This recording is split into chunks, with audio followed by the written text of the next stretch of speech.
Hey, this is Mark's Watch related episode of Mornings with Mook, and we're going to start off with Stephen A. Smith.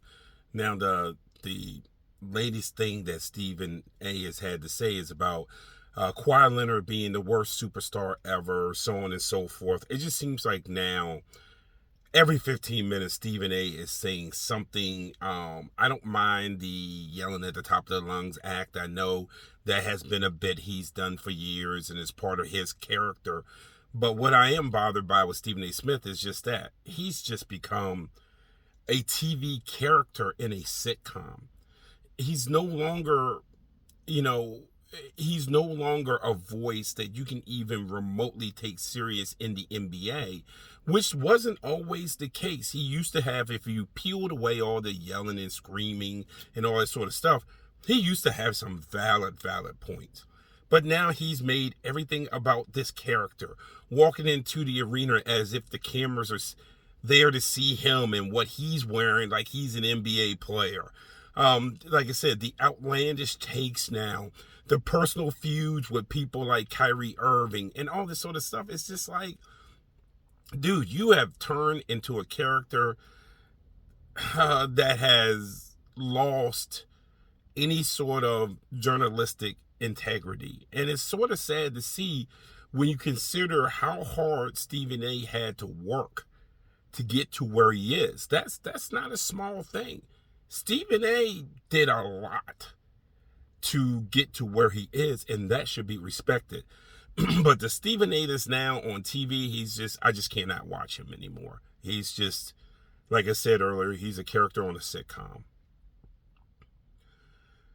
So, next up, the Dallas Mavericks are going to make their first NBA Finals since 2011. And though we take a look at Luka Doncic and how spectacular he has been throughout this entire playoff run, let's not lose sight of the Dallas Mavericks front office, who deserve a ton of credit that they're never truly going to get. And I'll tell you why.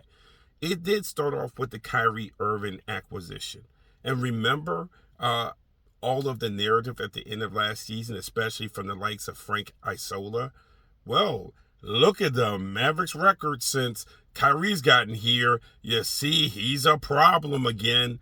It was those type of things because they could not see the future, whereas the Dallas front office did. They got Kyrie at a great price, by the way, and they got him knowing that he wanted to rehab his reputation, even if it was financially motivated. So you get a motivated Kyrie who's not going to do some of the things that we had seen before or say some of the things that we've seen before. And you paired him with Doncic, someone who needed a running mate. Then on top of that, because they didn't qualify for the playoffs last year, that helped them get Derek Lively in the draft. Then they were cognizant enough to look over at Washington and say, all right, Kyle Kuzma doesn't want to come here.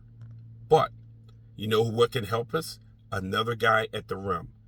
Another guy that can help us show up our perimeter defense because he can act as a rim protector when someone does get in there, someone to jam the lane, and that was Daniel Gafford, who, by the way, because I'm in the D.C. area, I got to see all that he could do. It's just that the rest of the country couldn't because, who in the rest of the country watches the Wizards? And so he was a perfect fit. The Dallas Mavericks did something that not enough NBA front offices get credit for. They found a way to have this generational star, to pair him with another star that works with him, and then fill in the pieces around. Wow. Doesn't that sound a lot like the Bulls when they had Michael Jordan? It does. Even in 2024, you can find ways to build around if you're creative enough. So usually I stay away from the whole kind of entertainment type of stuff. But I cannot help but to talk about Darren Waller and what he's doing. I don't get into people's personal relationships, even when they're regular people. I certainly don't get into personal relationships when they're stars, and I don't know what happened with him and Kelsey Plum. It's none of my business, nor do I care what happened.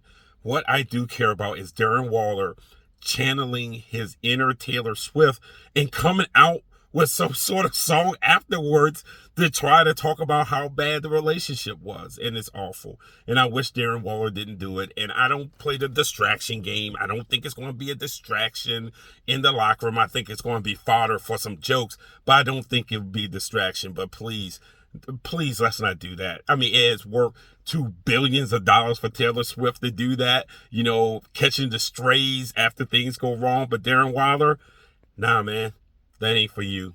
Catch your passes. Move on from Kelsey. I'm sure she's moved on from you, brother, man. Hey, man, let it go. This is Mark's watching with MTC Media.